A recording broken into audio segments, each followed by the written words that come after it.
ها يا حلوين، عاملين ايه؟ يا رب تكونوا بخير. النهارده ان شاء الله جايبه لكم شويه رفايع، اقول لكم يعني ايه منها الحلو وايه منها اللي مش عملي خالص. يعني دي تجربه شخصيه بحته يعني اولا واخيرا، ولكن انا هقول لكم رايي في كل حاجه انا جبتها على مدار فتره زواجي لحد الان. نشوف ايه اللي انا اقول لكم ان انا استفدت من ايه وانا ما استفدتش من ايه. مبدئيا في حاجات بصراحه يعني انت بتجيبيها كانك بترمي فلوس على الارض. اول حاجه اللي هي البرايه اللي بتبقى زي كده، دي بتبشري بيها الجزر، بتبشري بيها مثلا خيار او اي حاجه، فبتعمل لك منظر. معلش الكلام ده بيبقى في اول كام يوم بس من الجواز، وبعد كده ما بيبقاش فيه الكلام ده يعني. فهي الحاجات دي من الحاجات اللي انا اقول عليها لا يعني. تاني حاجه الاداه دي المفروض ان هي بتنضف القشر بتاع السمك. تمام. المفروض ان انت بتقشري من هنا وكل القشر بيتحط هنا في العلبه دي كده، وبعد كده بنفضيها. مش عمليه ابدا، ما استخدمتش ولا مره. وهنا بيبقى فيه زي سكينه كده ان احنا نفتح بيها السمكه مثلا وننضف قلبها او حاجه، بس مش عمليه خالص خالص. ويعني كل القشر بيتنطر في كل حته. يعني هي مره اللي استخدمتها وما كررتهاش تاني. المقاور اللي زي دي ماشي حالها كويس، ولكن برضو النوع اللي هو في بعض الانواع بتنفصل دي عن دي، فخلاص تعتبر باظت. فاهم حاجه اما تجيبي تجربي ان هي ايه ما تكونش بتنفصل وتكون ماسكه كويس، يعني تكون يعني لازقه كويس في الايد بتاعتها، بحيث ان هي ما تبقاش باظت. تمام. عندي مثلا تاني اي فرش سباتيولات او فرش زيت او حاجه النوعيه دي اللي هي بتتفصل كده، بجد فاشله فشل ذريع، فاشله فشل ذريع. افضل حاجه واحسن حاجه اللي هي بتبقى صب حته واحده، وهوريكم برضو شكل ايه مثلا. تمام. طبعا بالنسبه لي برضو من الحاجات اللي هي فاشله، والله ما طلعتش اصلا من من كيستها او الغلاف بتاعها، اللي هي بتاعه الملوخيه. معلش مفيش حد بيعمل ملوخيه دلوقتي يقعد يخرط وبتاع، نادرا يعني. دلوقتي اللي بيتم ايه ان احنا بنجيب الجاهز، او امهاتنا ربنا يبارك لهم يعني بيدونا. فدي بالنسبه لي انا كتجربه شخصيه والله، وكانت نوع نظيفه جدا وصناعه يعني ماركه. ما لا مش حباها يعني، انا ما جربتهاش اصلا ولا استخدمتها ولا ليها لازمه بالنسبه لي انا كتجربتي الشخصيه. تمام. معانا برضو بالنسبه لي المعايير اللي هي بتبقى زي دي. ثانيه واحده. اللي هي بتبقى زي دي كده، اللي هي بقى الكوبايه والنص كوبايه وربع كوبايه والمعالق والكلام ده. لا لا، بالنسبه لي الصراحه الكلام ده بياخد مساحه في الدرج على الفاضي. الافضل من كل ده كوبايه الشاي العاديه ان احنا نلقم بيها يعني. ما عملتلناش حاجه والله، ما اثرتش معانا في حاجه ابدا. بتاعت كوبايه الشاي يعني والمعلقه والحاجات دي. لكن ده في ناس بتحبها وفي ناس بتفضلها، لكن انا لا والله ما استخدمتهم، وحالتهم تحت السرير يعني. عايزه اقول لكم في شنطه تحت السرير. تمام. من ضمن الحاجات برضو اللي انا ما بحبهاش اللي هي بتاعت البيض، اللي هي بنفتحها كده ونحط البضايه هنا ونقفل فتفتح تقلم. اولا لما بتيجي تقفل ساعات بتعلق، يعني السلوك ما بتجيش بالظبط، وغير كده يعني معلش ايه الفضا ده، ما ناكل البيضه على طول على بعضها يا جماعه. ما حبكتش يعني الحاجات دي. انا بتكلم على تجربتي الشخصيه يا جماعه. تاني برضو من الحاجات اللي ما بتعجبنيش هراسه البيض، اللي هي بتبقى برضو ايد بتنفصل. يعني انا مجرد ما ابني مسكها في مره خلاص اتكسرت. افضل حاجه اللي هي بتبقى السيليكون، مش المعدن، السيليكون اللي بتبقى صب حته واحده، دي بتعيش اكتر وبتبقى احسن. والناس اللي بيحبوا البطاطس البيوريه او الفول المهروس قوي او حاجه، دي بتبقى حلوه معاهم. ولكن مش النوع ده، النوع ده مش حلو. النوع ده اللي ايده منفصله مش حلو. ما تجيبوش اي حاجه ايديها مش منفصله وخلاص. اصلا السيليكون يعني دخل في كل حاجه وسيطر على كل حاجه. فبلاش الحاجات المعدن، خصوصا لو انت عندك حله تيفال او اطباق ازاز او حاجه، مش هتبقى عمليه ابدا معاها يعني. والحاجات دي بتتكسر، فخليكي في الصبر. بالنسبه لي برضو من الحاجات اللي ما عجبتنيش هي دي. اولا هي بتقطع البطاطس بس عايزه بقى مجهود جبار، عايزه راجل هو اللي يدوس عليها علشان تنزل. ماشي. غير كده ان الخروم بتاعتها كبيره كبيره، فبتطلع البطاطسايه تخينه. البطاطسايه بتبقى لا مليانه مش كده. فاحنا بنحب الصوابع تبقى ارفع شويه زي البون فريت اللي بتتباع بره مثلا، لا دي بتطلع لك البطاطس تخينه. تمام. فالناس اللي بتحب البطاطس تخينه دي هتبقى حلوه معاها، بس هي عايزه مجهود، نمسكها كده وننزل. البطاطسايه عايزه مجهود شويه. فدي برضو من الحاجات اللي انا ما استخدمتهاش وما حبيتهاش ابدا يعني. بالنسبه نيجي لدي كمان، دي بوله الايس كريم. والله انا يعني ما استخدمتهاش، بايظه. من الركنه بتاعتها دي بتعلق يعني، ما حبيتهاش، ما كانتش فالحه ابدا معايا. انا بالنسبه لي الاحلى اللي هي بتبقى زي المعلقه، اللي هي شكل المعلقه الحته واحده من غير بقى الايه الاوبشن الكلام اللي فيها ده يعني. تمام. فدي بالنسبه لي مش عمليه ابدا، مش عمليه، انا بتكلم على مش عملي. خلاص. نيجي مثلا لهراسه التوم، الحاجه اللي زي كده مثلا، دي هراسه توم ايد بلاستيك وهي نفسها ستانلس. بنحط هنا التوم ونقفل عليه ويطلع لنا مفروض من هنا. هي حلوه وشغاله مش هنقول لا، ولكن الايد دي ممكن تتكسر منك بسهوله لو انت ضغطتي على يعني فصين توم كبار شويه ولا حاجه وضغطتي قوي ممكن تتكسر اصلا. فافضل حاجه برضو هنرجع نقول افضل حاجه برضو هو الصب. الحاجه الصب، ما تجيبوش الحاجه يا جماعه اللي بايد منفصله كده، خلوكم في الحاجات الصب. فدي برضو من الحاجات اللي ما بحبهاش. واصلا عامه التوم انا بقيت افضل جدا جدا جدا ان انا اعمله في الكبه واضيف له شويه اضافات كده تحفظه وبيقعد معايا. عايزه اقول لكم اللهم بارك يعني كتير جدا جدا يعني. عايزه اقول لكم ان انا دي علبه توم انا كنت حاطه فيها، هي علبه صغنونه بس والله بتقعد معايا يمكن فوق الشهر، بتقعد ممكن توصل لشهرين كمان. كميه التوم دي، وكميه التوم دي كمان ما جابتش توم كيلو. بس بحفظهم في الثلاجه، في باب الثلاجه عادي، واطلع منهم اعمل بيهم طشه الملوخيه، اعمل بيهم بقى الكبده، اعمل بتدخلوا في كل حاجه. وبتبقى مهروسه كمان رفيع قوي قوي قوي في الكبه، فما بتحسسنيش الصراحه بوجع دماغ يعني. تمام. انا احسن يعني اكتر واحده توجع دماغها في الحاجات دي، ما بحبش انا وجع دماغ. تمام. نيجي بقى لحاجات ثانيه مهمه شويه انا حبيتها، عايزين بس نشيل دول وارجع لكم. هنا طبعا انا عايزه اكلمكم عن الصفايات القمر دول، هما بيجوا 3 مع بعض احجام مختلفه، بصراحه حلوين قوي قوي قوي قوي لتصفيه اي حاجه صغيره يعني. مثلا لو هتحطي ينسون اللي هو مش في اكياس صغيره ده، لا اليانسون مثلا عايزه تصفيه حلو جدا. عايزه تصفي مثلا طفل الشاي من الكوبايات قبل ما تحطيه مثلا في الباسكت او حاجه عشان ما ينزلش في الحوض، ممتاز بكل المقاييس. عايزه تصفي الزيت، انا ساعات بقى عندي واحده اللي اصغر واحده فيهم بصفي بيها الزيت، مثلا لو عملت بانيه او اي حاجه ونزل منه فتافيت صغيره عايزه اصفي الزيت، باخد دي بتصفي الزيت حرفيا وما بتسيبش يعني تنتوفه فيه.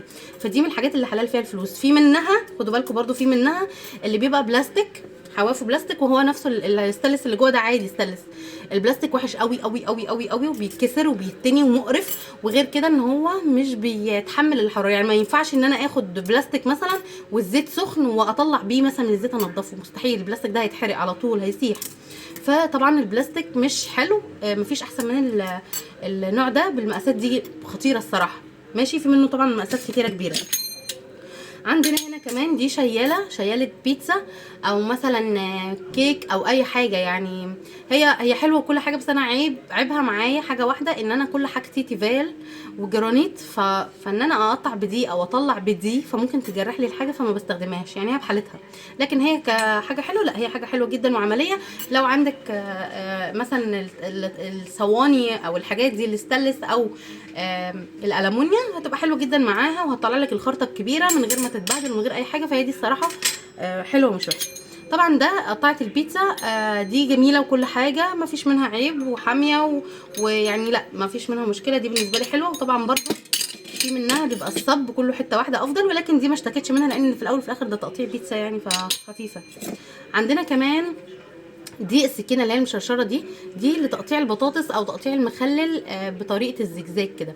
فالصراحه هي عمليه جدا ومش غاليه، ودي من الحاجات اللي انا بحبها وحاجات بفضلها لما ببقى رايقه كده واحب ان انا اعمل حاجات حلوه يعني.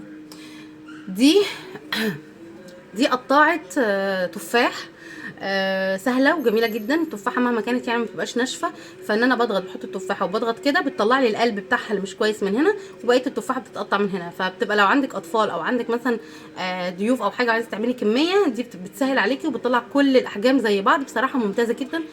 وبرده في منها بلاستيك وفي منها معدن. المعدن الصب احلى كتير الف مره من الحاجه اللي ايديها ستانلس، ممكن وانت ايديها سوري بلاستيك وانت بتعملي كده ممكن اصلا تتكسر. خلاص. من احلى وافضل وانضف انواع المقصات اللي انا جربتها في المطبخ وما بستغناش عنه حرفيا هو النوع ده. بصي مهما تقولي لي جبت مقص ايه، هو ده اللهم بارك حرفيا من الاخر.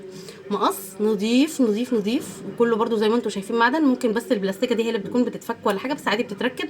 ولكن هو صب حته واحده، مفيش بقى حته بلاستيكه فيه، مفيش بتاع الايد مش بلاستيك وهو معدن، لا لا لا، هو صب حته واحده. اللهم بارك، حامي وسهل ان انت تحميه، تحفه تحفه تحفه. ويعني ايدك ورجلك في المطبخ. من الحاجات الحلوه قوي قوي اللي انا جبتها برده دي ايديها بلاستيك خفيف كده، وهي كلها بلاستيك في بلاستيك اصلا. ليه؟ لان انا ممكن اعمل كيك مثلا في صينيه جرانيت. انتوا عارفين برده المشكله اللي هي الجرانيت، صينيه جرانيت مثلا، الحاجات دي آه انا ممكن اقطع، طبعا ما بقطعش في صينيه جرانيت ابدا ابدا بسكينه عاديه، انا بقطع بدي مهما كان، بتبقى حنينه قوي قوي قوي على الصينيه وفعلا ما بتكسرهاش. ودي الشياله بتاعتها بشيل بيها، فما بتجرحش الصينيه معايا، ما بتبهدلش الدنيا يعني من الاخر. فهم دول حلوين جدا. ونزل منهم كمان يا جماعه دلوقتي موجود، انا لسه ما جبتهوش، سيليكون، صب سيليكون حته واحده، السكينه سيليكون، وكمان الحامل بتاعه سيليكون، طقم كده سيليكون حلو جدا برده يا جماعه. دي الحاجات الممتازه. نيجي بقى للاختراع العبقري ده. ده بيبقى فيه منه حجمين، في الحجم الصغير اللي هو زي اللي انا في ايدي ده، شوفوا حجمه صغنون، وفي منه الحجم الاكبر شويه اللي بيدخل فيه حله شوربه مثلا. لو انت عايزه تحطي شوربه وعايزه تحطي المنكهات بتاعتك زي اللورا زي القرنفل زي كذا كذا كذا، تحطيهم كلهم في العبوه دي. هي بتتفتح كده، تتفتح كده وتحطي فيها الحاجات بتاعتك كلها اللي انت عايزه تحطيها، ده سواء شوربه او مثلا ايه. دي انا بعملها مثلا في حاجات مثلا لو عايزه اعمل ينسون، فمش عايزه التفل بتاعه يبقى موجود في الكوبايه، بحط دي فيه، بينزل كل العصاره بتاعته، ولكن ما بينزليش ابدا البواقي بتاعه اليانسون دي، عشان ما تضايقش حد في الشرب. وبتتحط كده، ودي بتدلدل كده من الكوبايه بره، بتطلع للكوبايه من بره، فبتفضل ثابته لحد اخر بق، ما بيجيلكيش ابدا ابدا حاجه انت مش حباها في بقك خلاص كده. فبقول لكم الشوربه كمان في منها الحجم الاكبر، بتحطي فيها كل المنكهات الكبيره بتاعتك، مجرد ما الشوربه بتخلص طبعا كل المنكهات بتنزل، ولكن ال الورق نفسه والحاجات ما بتنزلش في الشوربه، فسهل ان انت تطلعيها بمنتهى البساطه. عندنا برضو حاجتين من اللي انا ما حبيتهمش، طبعا البتاع اللي هي زي كده اللي هي بتاعت غلايه اللبن بايركس، لا الكلام ده فاشل فاشل يعني. دي كانت ماركه وكانت جايه يعني فرنسويه هي، وماركه بايركس نفسها يعني حاجه نظيفه جدا، ولكن هي فاشله اولا واخيرا يعني. وعندنا كمان الماسك ده، هو مش وحش ولكن هو اخره ان انت مثلا تقلبي بيه فحم، تقلبي بيه فحم حرفيا او تشيلي بيه فحم، لكن انت تقلبي بيه في حله جرانيت او تيفال هتجرح لك الدنيا وهتبوظ لك الدنيا، وملوش لازمه الصراحه يعني. السيليكون ما خلاش. فتابعوا معايا بقى. نيجي بقى للحاجات المبهجه، اللهم بارك يعني، نقدر نقول الالوان دي بتفتح النفس الصراحه على الطبخ، اللهم بارك يعني. ده كان ست جاي على بعضه، مش كلهم يعني، دي ودي كانوا بره الست، دي ودي كانوا بره الست، بس كانوا عندي كلهم كانوا صب فحطيتهم معاهم يعني. ولكن اللي كان جاي لي والست على بعضه كان هي المكونات دي كده، حتى الفرشه دي معاهم ست. تمام. في واحده كمان ثواني اجيبها. دي كده كان ست على بعضه، كانوا حوالي مش عارفه، 1 2 3 4 5 6 7 8 9، كانوا حوالي 9 او حاجه، ست كده على بعضه. هي دي الحاجات الاسباتيولات بتاعه الطبيخ.